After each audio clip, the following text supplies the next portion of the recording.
Hello and welcome back to Euro Football Daily, where today we take a look at 10 players who just have to be sold this summer. Let's get into it. 10. Javier Pastore. We kick off this list with Javier Pastore. The Argentine attacking midfielder was once tipped to become one of the best players in the world, but his career hasn't panned out that way. Breaking onto the scene with Palermo in 2010, he would become PSG's first signing under Qatari ownership a year later. But his progress in France stalled, and in 2018 he moved back to Serie A, costing Roma €25 million. And quite frankly, the Giallorossi need to get him off their books as soon as possible. Only Edin Dzeko earns more than the €85,000 Pastore picks up every week. But in 2 years in the Italian capital, he's made just 30 appearances in all competitions. Sure, he has had plenty of time out due to injuries, with calf injuries plaguing most of his career, but even in his time on the pitch he has failed to meet expectations. Featuring for less than 1,500 league minutes since 2018, Pastore has notched just 3 goals and 1 assist, whilst this season is barely registering half a key pass a game. But with a contract that runs until 2023, the 30-year-old could be hard to shift. Don't be surprised if Roma force him out on the cheap this summer. 9. Jerome Boateng. To the Bundesliga now, where it seems time is finally up for Jerome Boateng at Bayern Munich. He had been touted around Europe last summer but stayed put in Bavaria, and after starting the season as 4th choice centre-back, has gone on to re-establish himself at the heart of Hansi Flick's defence. But don't let this fool you, Bayern still need to get rid of the 31-year-old during the next transfer window. Known as a defensive stalwart during his time with the German champions, this season is actually the first since 2014-15 in which Boateng will have to start at least 20 league matches. He has had his injury troubles, but even as his fitness has improved over the last couple of seasons, he failed to consistently oust either Mats Hummels or Niklas Süle for a starting berth. Bayern have spent big in the last 12 months, most notably bringing in more competition for Boateng's spot with Luka Hernandez and Benjamin Pavard. And with just a year left on the World Cup winners' deal, it might just be time to cash in on a player who's made over 300 appearances for the club. Bayern need to make this decision with their head and not their heart. Before we move on to our next section, just a quick reminder to subscribe to Euro Football Daily and hit that notification bell to never miss one of our top 10s. 8. Matías Vecino.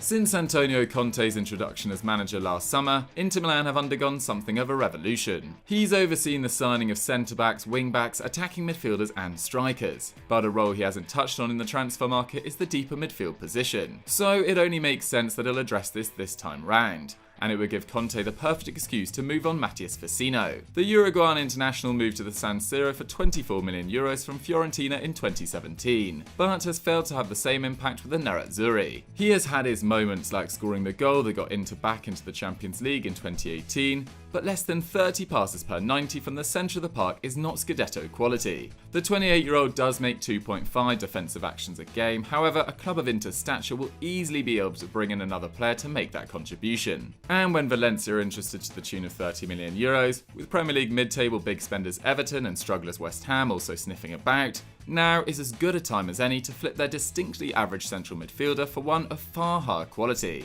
7. Benjamin Mendy.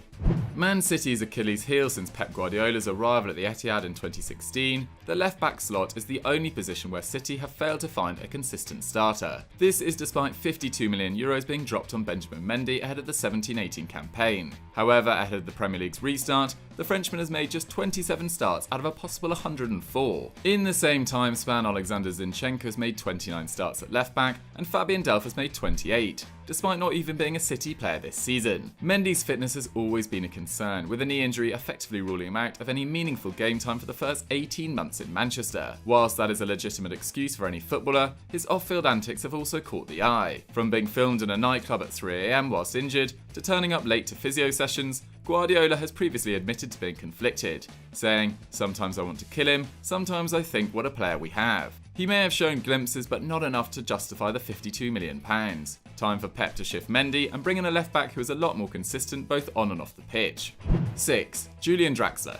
Up next is the curious case of Julian Draxler. He burst onto the scene back in 2011, becoming Schalke's youngest ever player at the age of 17, before making his international debut a year later. He made a surprise move to Wolfsburg in 2015 before being snapped up by PSG in January 2017. And whilst there, he's managed to go from one of Europe's brightest talents to just another squad player. Now 26, so still with plenty of time left to resurrect his career, Draxler cost Le Parisien €36 million and did start promisingly, but this season has seen his time on the pitch fall off a cliff. Never anything more than in a rotation player, he's gone from over 2,000 minutes to less than 700, and even in a curtailed Ligue 1 season, that accounts for just over a quarter of the available minutes. Draxler's contract expires next summer, leaving him at a career crossroads. But the decision may have already been made for him, with rumours suggesting his place in the squad has already been promised to 17-year-old prodigy Adila Cic. No doubt a far cheaper alternative than the World Cup winner, it's best for both parties if Draxler moves on this summer. 5. Thomas Lemar. In 2018, Thomas Lemar left Monaco for Atletico Madrid for €70 million, just 12 months after helping Les Monégasques to the Ligue 1 crown. The same summer, he reportedly turned down moves to the Premier League, with Arsenal and Liverpool keen to make the Cannes Academy graduate one of their own. But now in 2020, Atleti should seriously consider cashing in on their former record signing. So far this season, the 24-year-old has only completed 90 minutes once, and in his 9 starts and 9 substitute appearances, has yet to notch a goal or an assist. And it's not like his debut campaign in the Spanish capital was much better, with just 6 goal contributions, the lowest in his career to date. Usually stationed at left midfield in Diego Simeone's system, Lemar has seen his time split at the position with homegrown stars Koke and Saul Niguez. With 3 years left on his contract, however, Atleti are drawn into a difficult position. Trust he will come good and give him another season at the Wonder, or sell now while he is still young and has value. But having spent big in recent years, letting Lemar go might be the best way to raise some funds. 4. Gonzalo Higuain.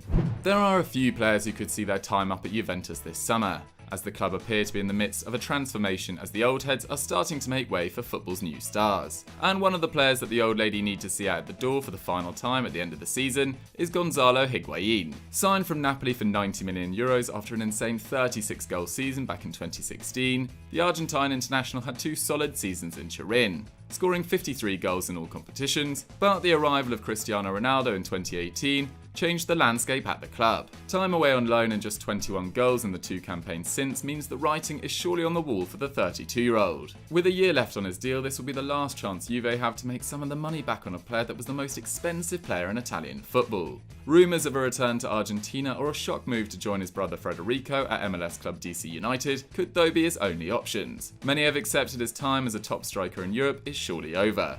3. Franck Kessié.